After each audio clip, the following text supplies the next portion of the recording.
chemical bonding.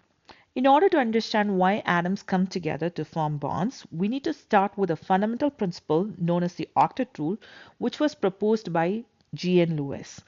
According to this rule, atoms are most stable when their outer shell is either completely filled or contains 8 electrons. Now think of it as atoms striving for perfection. They'll either give away, accept, or share electrons in order to achieve the stable configuration.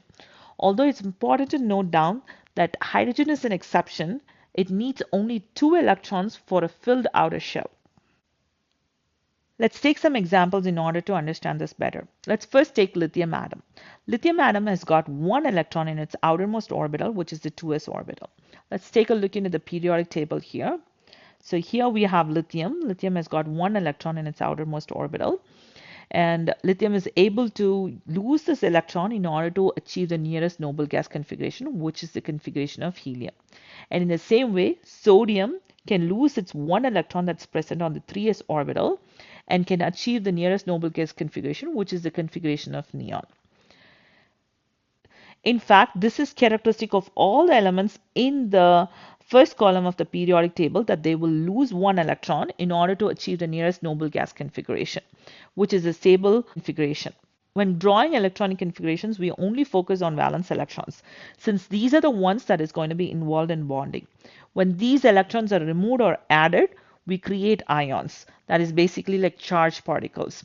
So when the atom is going to lose electrons, they form cations, whereas when they gain electrons, they form anions. So here in this case, lithium by losing the electron and sodium by losing the electrons, they form the lithium ion and sodium ion respectively. On the other side of the periodic table, we have elements such as fluorine and chlorine, and these elements need to accept electrons in order to achieve the nearest noble gas configuration. Let's go take a look at the periodic table to see how many electrons they needed to accept in order to achieve the nearest noble gas configuration. So in the case of halogens, where we have fluorine, chlorine, bromine, iron, they need to accept 1 more electron in order to achieve the nearest noble gas configuration, because they already have 7 electrons in their valence shell and they are 1 step away from the noble gas. In order to achieve the noble gas configuration, they need to accept just 1 electron.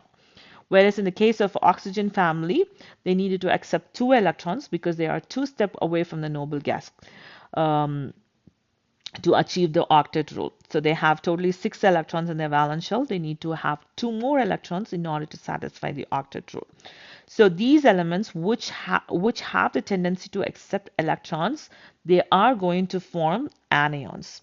So in the case of fluorine, as we have said, that's going to be only 1 electrons. They have the ability to accept 1 electron because they are only 1 step away from the noble gas. Whereas in the case of oxygen, they are going to accept 2 electrons. So fluorine, when it accepts that 1 electron, it's going to become the fluorine ion, which is an anion. In the same way, chlorine, when it accepts that 1 electron, it's going to become the chloride ion. In the case of hydrogen, hydrogen is going to be an exception. It doesn't have to follow the octet rule, but still it needs to have a completely filled outer shell. So hydrogen atom can lose that 1 electron in order to become a proton, or it can take 1 more electron in order to become an hydrogen ion, which is going to have the configuration of helium.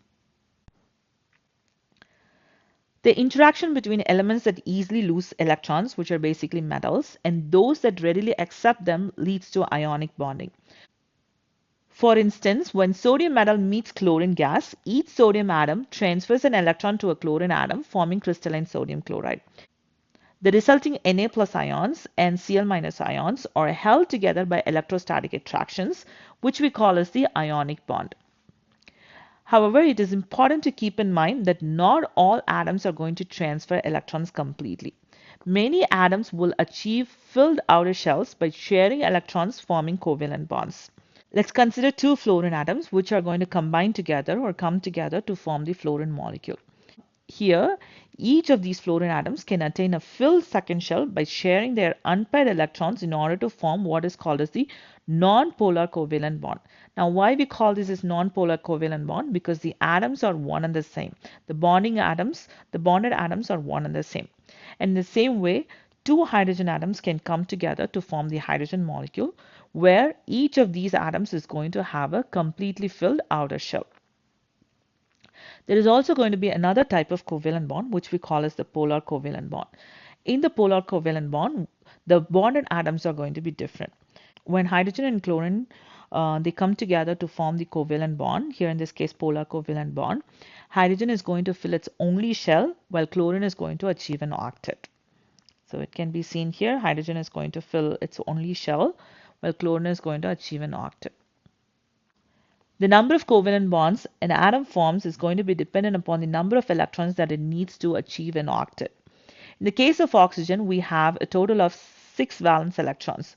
In order to achieve an octet, it needs to have 2 more electrons. So oxygen can form 2 bonds in order to achieve the octet. In the same way, nitrogen has got 5 valence electrons. So in order to achieve an octet, it needs to have 3 more electrons, and therefore it can use its 3 unpaired electrons in order to form 3 bonds. And in the case of carbon, it can form 4 covalent bonds. The nature of these covalent bonds can vary significantly. When identical atoms share electrons, such as what we have seen in the case of fluorine molecule or hydrogen molecule, so what we are going to have is non-polar covalent bonds because the electrons are shared equally. However, when different atoms with varying electronegativities are going to be bonding together, what we get would be polar covalent bonds, such as what we see in this example. Because here we have a bond between oxygen and hydrogen. Oxygen is more electronegative compared to hydrogen, and therefore the type of bond that exists in here is going to be polar covalent, because there is not going to be mutual sharing of electrons between the two atoms. Because oxygen is more electronegative, some of these electrons are going to be shifted more onto oxygen. And the same way, nitrogen is more electronegative than hydrogen, because of which some of these electrons in the bonding pair is going to be going more towards nitrogen. So on the whole, we have 3 different types of bond. The first type of bond that we have seen is ionic bond, which happens between a metal and a non-metal, whereas the covalent bond is going to exist between non-metal and non-metal. For non-polar covalent bond, we should not have bigger differences in the electronegativity. So for example, when we compare the electronegativity of carbon with that of hydrogen, the difference is only 0.4, and therefore it is going to be forming non-polar covalent bond. Whereas between oxygen and hydrogen, the electronegativity difference is about 1.4, which is going to be more than what you expect for a non-polar covalent bond, and therefore this is going to be a polar covalent bond. We can use these numbers in order to correctly identify whether a particular bond will be non-polar covalent or polar covalent. If the electronegativity differences between the bonded atoms is going to be less than 0.5, the type of bond that exists between them is non-polar covalent. And if it's going to be between 0.5 and 1.9, it's polar covalent. And if it's going to be greater than 1.9, then it's going to be an ionic bond. Bond polarity is indicated using the symbols delta plus and delta minus. The atom that is more electronegative is indicated with the delta minus symbol, whereas the atom that is more electropositive is indicated by the delta plus symbol. We can also show this by using the dipole moment symbol, where we run the arrows starting from the atom which is more electropositive to the atom which is more electronegative. In general, greater the electronegativity difference between the atoms, greater would be the polarity of the bond. And this polarity can be measured by the dipole moment, which is the product of the charge magnitude and the distance between charges, and it is measured in debye. For instance, HCl has a dipole moment of 1.1 debye, whereas CO has a dipole moment of 0.7 debye. Dipole moments of molecules. Now, just because a molecule is going to have polar bond, it doesn't mean the whole molecule is going to also have a dipole moment. There are instances where the dipole moments can cancel each other, giving rise to a non-polar molecule. In molecules with multiple bonds, the overall dipole moment depends on both individual bond dipoles and as well as molecular geometry. Let's consider the case of carbon dioxide and carbon tetrachloride.